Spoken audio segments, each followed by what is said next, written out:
1. Não defraudar o Senhor. Eclesiastes 5, do versículo 1 ao 7. Salomão havia passado pelo tribunal, pelo mercado de trabalho, pela estrada e pelo palácio. Agora, visita o templo, o edifício magnificente, cuja construção ele havia supervisionado.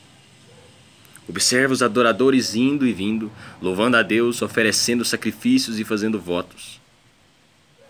Nota que muitos deles não são exatamente sinceros em sua adoração e que sua situação espiritual, ao deixar os átrios sagrados, é ainda mais precária do que quando entraram. Qual é o pecado desses indivíduos? Estão roubando de Deus a honra e a reverência que lhes são devidas. Sua adoração é superficial, insincera, hipócrita. Na linguagem de hoje, a expressão guarda o pé significa cuidado. Apesar de a presença de Deus não habitar nos santuários da igreja como habitava no templo, os cristãos de hoje devem dar ouvidos a essa advertência. A adoração a Deus é o ministério mais sublime da igreja e deve vir de um coração devoto e uma vontade sujeita ao Senhor. Quando o povo de Deus participa do culto público, abrigando no coração pecados não confessados, chama sobre si a repreensão e o julgamento do Senhor. Isaías capítulo 1, versículo 10 ao 20, Amós capítulo 5, Salmo 50. Salomão tratou de vários aspectos da adoração, sendo o primeiro delas a oferta de sacrifícios, versículo 1.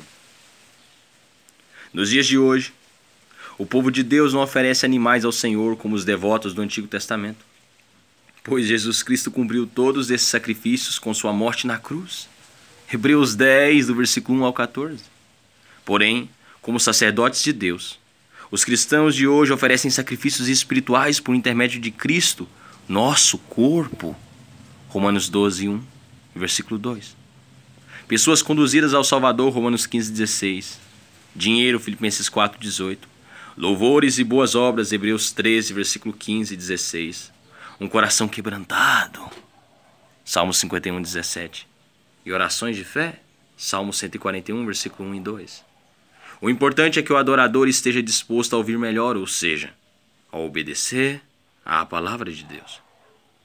Os sacrifícios não substituem a obediência, como o rei Saul descobriu quando tentou encobrir sua desobediência com promessas piedosas.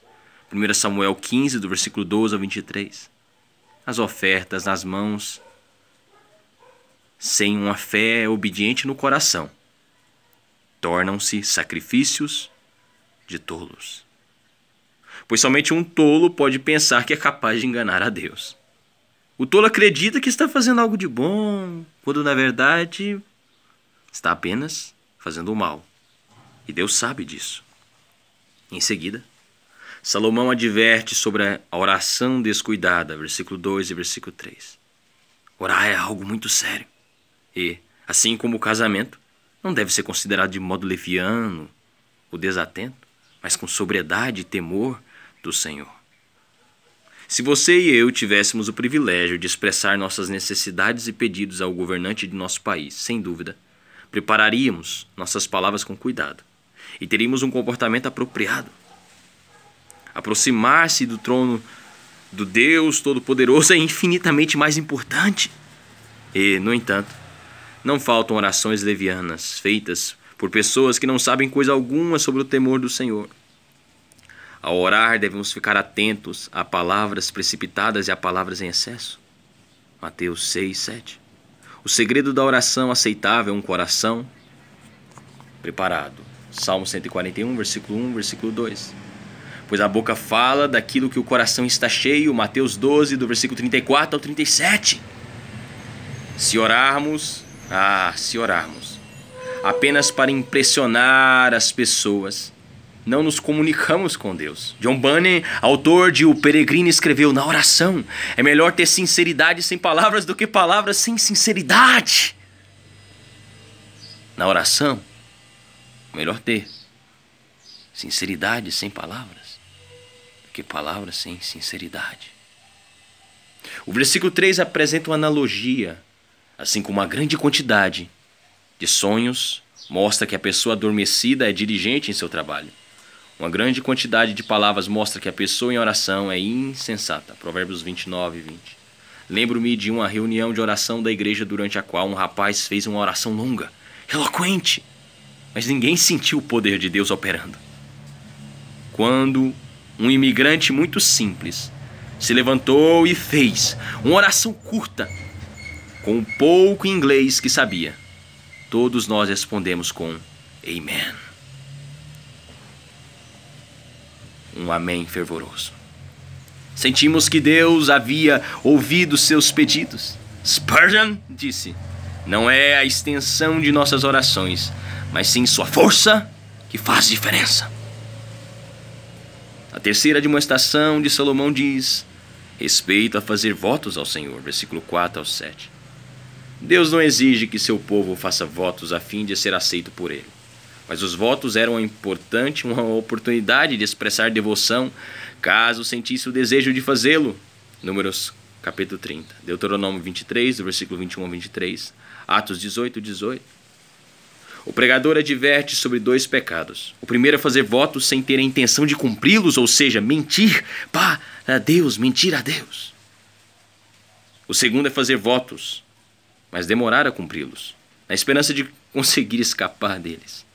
Quando o sacerdote, mensageiro de Deus, ia receber o sacrifício ou oferta prometida, a pessoa dizia: por favor, esqueça o meu voto. Foi um engano. Deus ouve o que dizemos. Espera que cumpramos nossas promessas, a menos que sejam tolas e que não lhe reste outra coisa a fazer senão desconsiderá-las. Se as circunstâncias nos impedem de cumprir o que prometemos, Deus entende, nos libera. Se fizemos nossos votos apenas para impressionar os outros ou para subornar o Senhor, se Deus responder à minha oração, darei R$500 para missões. Então teremos de pagar por nossas palavras. Em várias ocasiões ao longo de meu ministério pastoral, ouvi enfermos fazerem promessas a Deus ao pedir que os curasse, e depois os vi esquecer essas promessas quando se recuperaram. As pessoas fazem promessas vazias, porque vivem numa ilusão religiosa e acreditam que palavras são o mesmo que atos, versículo 7. Sua adoração não é séria, de modo que suas palavras não são confiáveis. Gostam da sensação de bem-estar que experimentam quando fazem suas promessas a Deus, mas com isso fazem mais mal do que bem a si mesmas. Gostam de sonhar sobre como vão cumprir seus votos, mas nunca chegam a concretizar esses planos. Praticam a religião imaginária que não glorifica a Deus nem constrói o caráter cristão. Entrarei na sua casa com holocaustos, pagar-te-ei os meus votos, que preferiram os meus lábios e que no dia da angústia prometeu a minha boca. Salmo 66, versículo 13 e versículo 14. Quando roubamos do Senhor a adoração e a honra que lhe são devidas, também estamos nos privando das bênçãos espirituais que Ele concede àqueles que o adoram, em espírito e em verdade. Evangelho de João, capítulo 4, versículo 24.